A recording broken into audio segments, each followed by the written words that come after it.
নমস্কাৰ টাইমলৈ স্বাগতম আৰু লৈ আহিছো এটা গুৰুত্বপূৰ্ণ খবৰ মিয়া সন্দৰ্ভত পুনৰ বৃহৎ মন্তব্য আগবঢ়াইছে অসমীয়া যুৱ মঞ্চই তেওঁলোকে স্পষ্টকৈ কৈছে যে মিয়াৰ দৰে অনা অসমীয়া বিহাৰী মাৰুৱাৰীয়ে বিচৰা নাই এক্সট্ৰাকৈ লেণ্ড স্পষ্টকৈ কৈছে আৰু এওঁলোকক সুৰক্ষা দিয়াত অখিল গগৈ এক নম্বৰত অখিল গগৈ তেওঁলোকক মিয়া প্ৰেম জগোৱাই সুৰক্ষা দি আছে আৰু অসমীয়াৰ নামত তেওঁ এই ধৰণৰ কাণ্ড গ্ৰহণযোগ্য নহয় আৰু এই সন্দৰ্ভত লৈ আহিছো সবিশেষ জনাই আছো টাইমে বিগ ব্ৰেকিং আমি বাৰে বাৰে মিয়াক কৈ আছো উজনি অসম ত্যাগ কৰক স্পষ্টকৈ কোৱা পৰিলক্ষিত হৈছে আমাৰ ধৈৰ্যৰ বান্ধ ছিঙি গৈছে গতিকে উজনি অসম শীঘ্ৰেই মিয়াই ত্যাগ কৰক এবাৰ অসমীয়া যুৱ মঞ্চই ডাঙৰ মন্তব্য আগবঢ়াইছে যদি উজনি অসম ত্যাগ নকৰে তেন্তে আমি আইন হাতত তুলি ল'বলৈ বাধ্য হ'ম স্পষ্টকৈ কৈছে বাল্য বিবাহ ৰোধ কৰিবলৈ মুখ্যমন্ত্ৰীয়ে চেষ্টা কৰি আছে ৰাজ্যত যি বাল্য বিবাহৰ পৰিমাণ সেয়া কমাইছে কিন্তু মুখ্যমন্ত্ৰীক চেলেঞ্জ কৰিছে একাংশ মিয়াই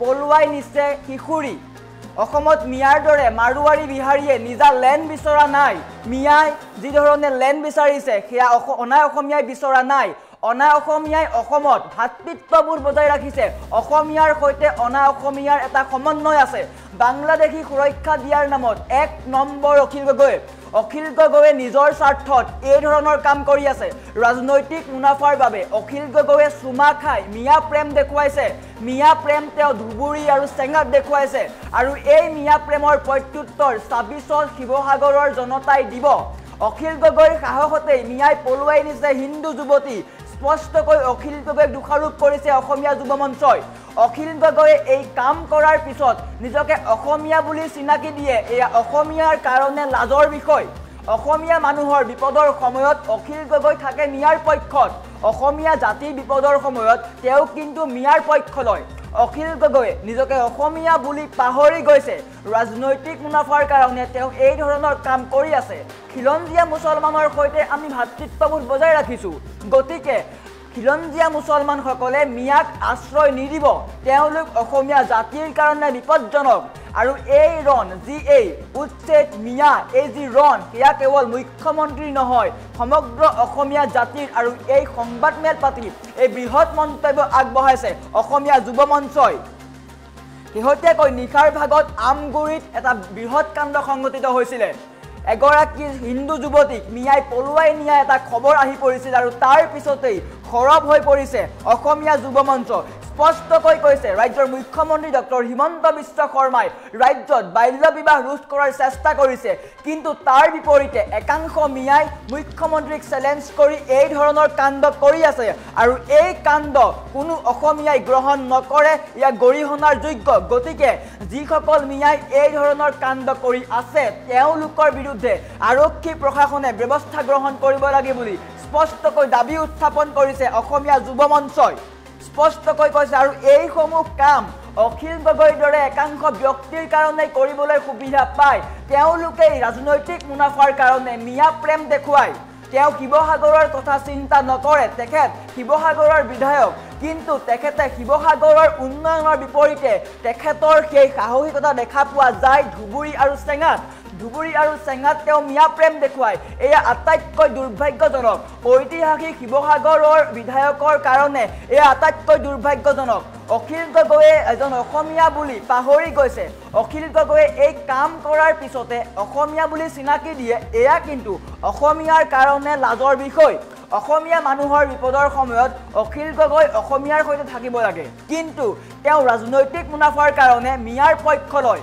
অখিল গগৈয়ে নিজকে অসমীয়া বুলি পাহৰি গৈছে স্পষ্টকৈ অসমীয়া যুৱ মঞ্চই অখিল গগৈক হুংকাৰ প্ৰদান কৰিছে খিলঞ্জীয়া মুছলমানৰ সৈতে আমাৰ কোনো সংঘাত নাই আমাৰ তেওঁলোকৰ সৈতে ভাতৃত্ববোধ আছে কিন্তু আমাৰ এটাই আহ্বান যে আপোনালোকে মিয়াক আশ্ৰয় নিদিব তেওঁলোক অসমীয়া জাতিৰ কাৰণে বিপদজনক আৰু যি এই উচ্ছেদ আৰু মিয়া এই যি ৰণ সেয়া কেৱল মুখ্যমন্ত্ৰী নহয় অসমীয়া জাতিৰ ৰক্ষাৰ কাৰণে সকলো অসমীয়া একত্ৰিত হ'ব লাগিব অসমৰ যি জনগাঁথনি পৰিৱৰ্তন হৈছে তাৰ কাৰণে সকলো অসমীয়া একত্ৰিত হ'ব লাগিব খিলঞ্জীয়া একত্ৰিত হ'ব লাগিব আৰু এই যি মিয়া আছে সকলো মিয়াক উজনি অসমৰ উপৰিও সমগ্ৰ অসম আঁতৰি যোৱাৰ নিৰ্দেশ দিছে। যদিহে তেওঁলোকে নিজেই অসম আঁতৰি নাযায় তেন্তে অসমীয়া যুৱ মঞ্চই নিজেই বিহিত ব্যৱস্থা ল'ব বুলি স্পষ্টকৈ উল্লেখ কৰিছে।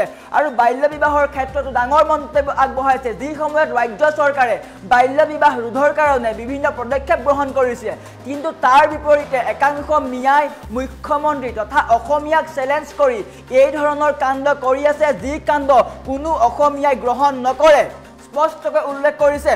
আৰু আমাৰ ওচৰত মন্তব্য আছে, পোনপ্ৰথমে মন্তব্য দেখুৱাই লোৱাৰ চেষ্টা।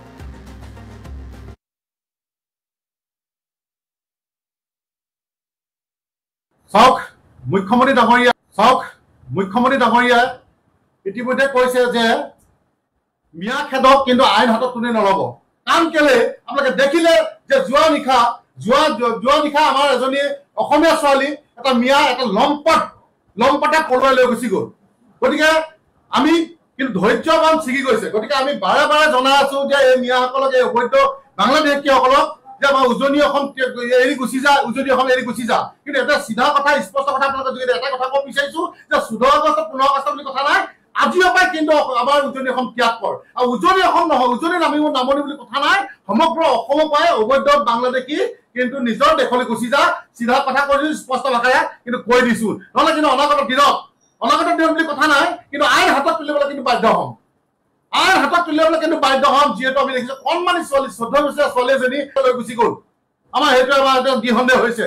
কাৰণ নহ'লে এজনী ফুল কোমলীয়া ছোৱালী, এজনী 14 বছৰীয়া ছোৱালী বাল্য বিবাহ ৰোধ কৰিবলৈ মুখ্যমন্ত্ৰী ডাঙৰীয়া ইমান প্ৰচেষ্টা চলাই আছে। আজি দেখিছো যে মুখ্যমন্ত্ৰীক চেলেঞ্জ কৰি দিলে এই বাংলাদেশী মিয়াই। মুখ্যমন্ত্ৰী ডাঙৰীয়াক চেলেঞ্জ কৰি এই বাংলাদেশী মিয়াই আমাৰ এজনী হিন্দু ছোৱালী লৈ গুচি গ'ল।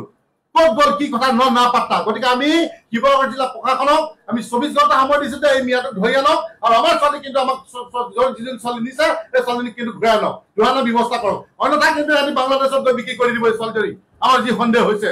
গতিকে আমি এটা কথা ক'ব বিচাৰিছো যে বাৰম্বাৰ আমি দেখিছো যে এই মিয়াসকলে কৈ থাকে যে অকল মিয়াক খেদে, মাৰোৱাৰীক নেখেদে, বেংগলীক নেখেদে, বিহাৰীক নেখেদে।